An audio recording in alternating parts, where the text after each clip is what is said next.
Hey guys, I'm Dr. Kori Propst here with Dr. Joe Klemczewski. Welcome to or welcome back to the Diet Doc Life Mastery Podcast. We're in part 2 of how to start a diet, how to begin a diet. What do we do if we've never done this before? We're diet virgins. Where do we go from here? What do we need to think about? Joe. Did you just say diet virgins? Diet virgin. Okay. Just make sure I got the right podcast. Well, yes, I think you are on the right podcast. This may go in some not so awesome directions, but we'll see, right? So yesterday we discussed who does this kind of thing, who starts tracking macronutrients, who does a budget based plan, and why. And some people, I think, are starting from scratch. Believe it or not, some people are wandering onto social media for the first time, YouTube, to get some information just on what is the best diet. Other people are starting again. Mm-hmm. And we kind of juxtapose two different types of clients. That person who's just been there before, they're cynical, they're angry, they want something to work. And then you've got that novice who's just incredibly hopeful and they're willing to try anything and it's all new and great and exciting. Can I just say that I really like the cynical, angry people? That describes me like 99% of the time. I really enjoy working with them. Like, where is this vitriol coming from? I want to understand it.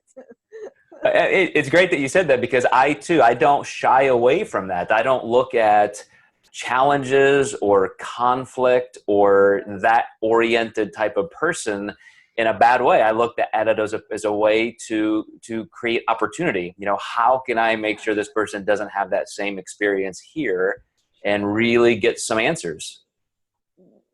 Exactly, because I think if they're coming in with those sorts of emotions and that energy, like I see that as a good thing. There's energy there. So how can we capitalize on it? What can we do with it to move them in a different, more reparative sort of direction? And I think that's the kind of person who can really benefit from looking at the other side and saying, okay, those new people who get so excited and they're just drenched in dopamine, as you said, and how can I get some of that excitement back? Mm-hmm. And it reminded me, right before we started filming this podcast, one of our brand new Diet Doc program owners posted in our owner group, forum, hey, I got this, my first client. Here's what I'm determining the energy balance should be. Here's the macronutrient profile I'm suggesting. How did I do? Am I on the right track?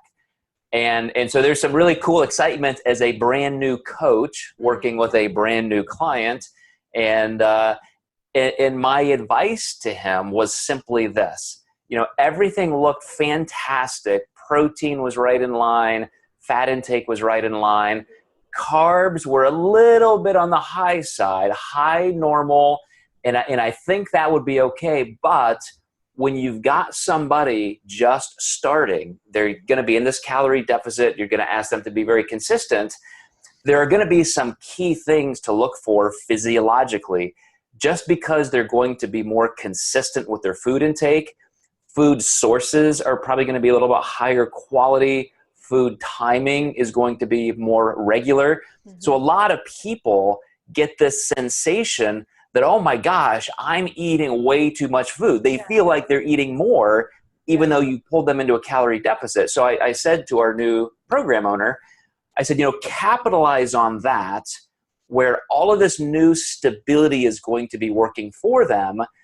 And you don't want this to happen. You don't want your calorie intake to be too high, carbohydrate levels to be too high, that then the client's not seeing any progress for a week or two, and they might start getting frustrated, and then you have to retract, reduce, move food down, lower, lower, lower. So you could be 2 or 3 weeks in the process.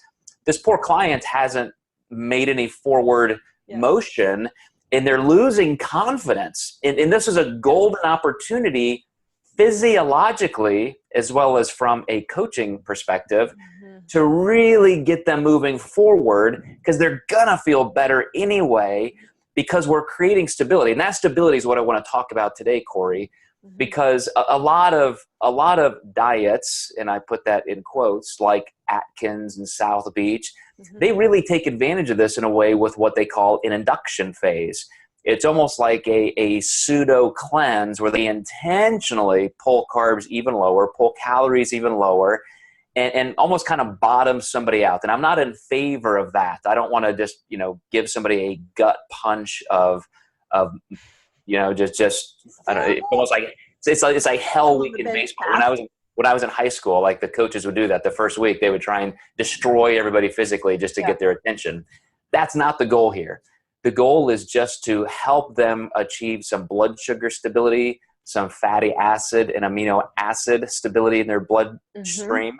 And then you can build from there. So before I get into the technicality of that, Kori, what do you think about that advice to our program owner, and how would you deal with that as a coach? What are you looking for in those initial few steps with new clients?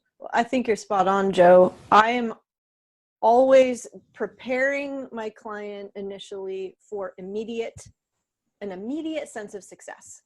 Oh, it's working. This is effective, because that's what's going to help them build a level of momentum and begin to feel a greater level of competence, one of our most basic psychological needs, right? That allows us to feel like we're having some level of control over the circumstances and the movement in the positive direction.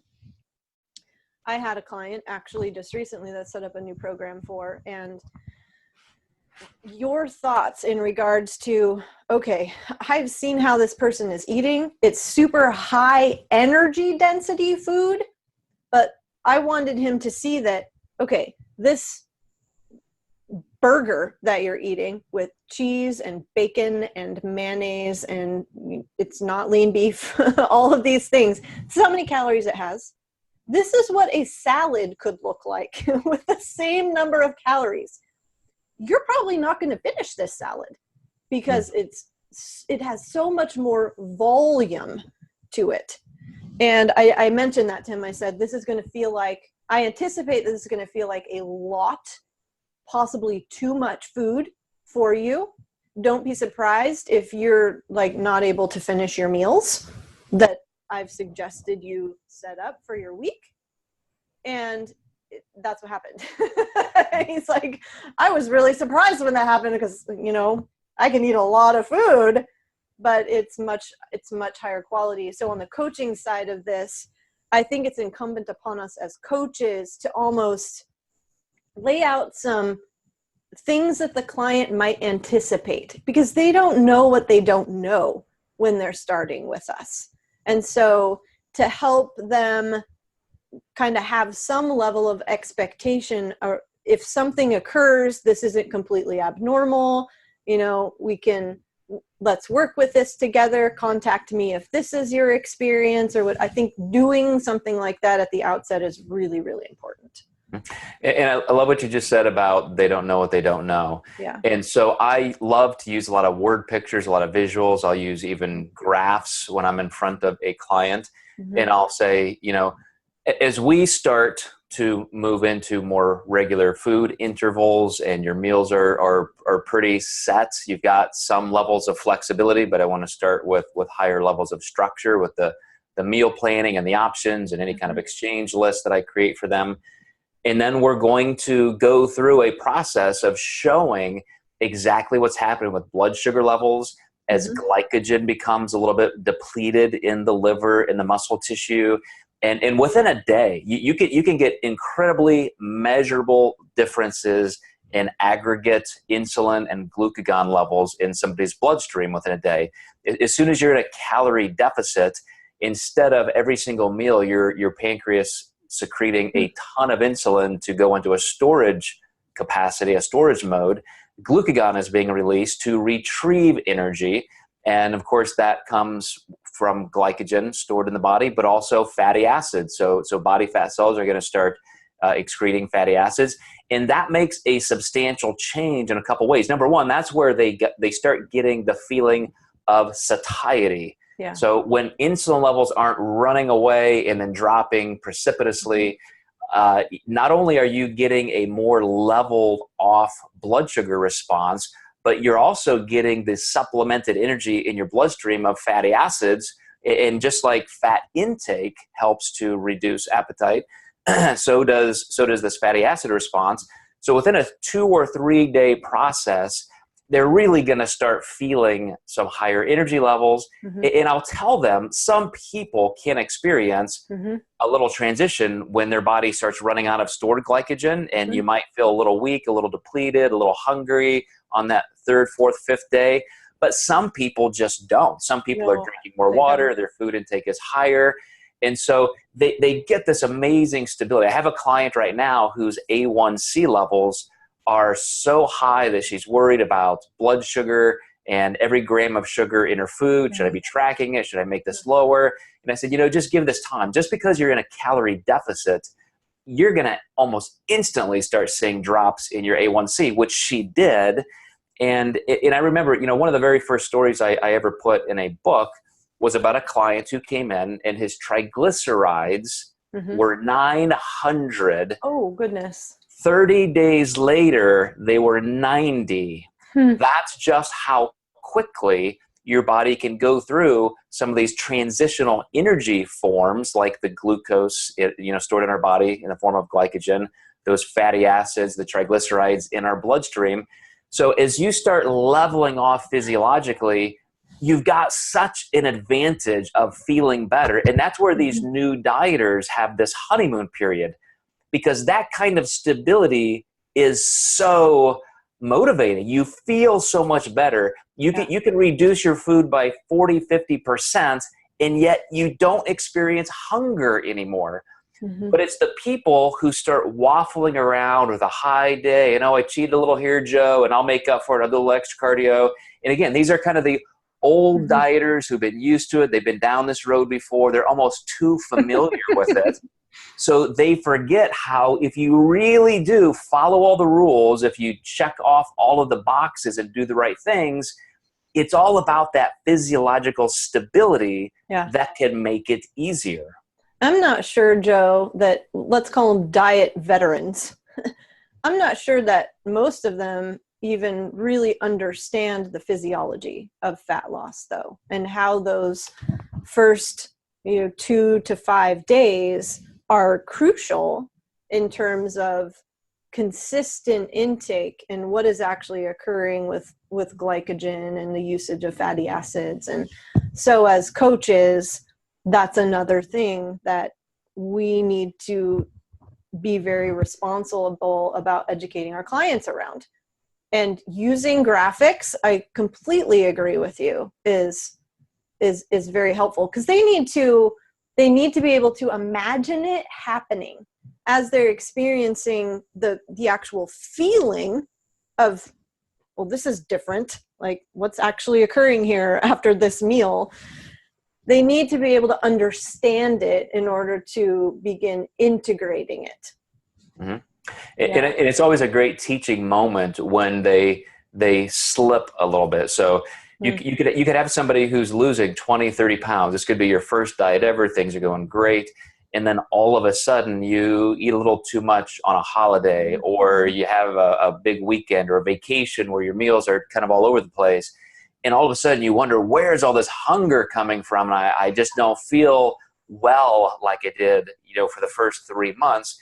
And it takes another full week of effort, 4 to 7 days to get your body back there. And that's often a trigger point, because people they think, okay, this is not working. I always fail. I knew this was too good to be true. And if they just work through that process, realizing that nobody escapes biology, it's never that you win and now you've got it conquered. You have to pay the price every time. And so to stay more consistent is often just the best path. Joe, I really love that you're getting to the thought spiral that a lot of dieters will fall into, which is, this isn't working. Why did I ever think this could work? This is the wrong diet. I need to find something else. And just as coaches, taking the small step to say, like say it's the first weekend after they've gotten started, to say, okay, let's just chat a little bit about what could potentially happen if you were to go off the rails or fall off the wagon or whatever that is for you. Like, let's talk about what's happened in the past.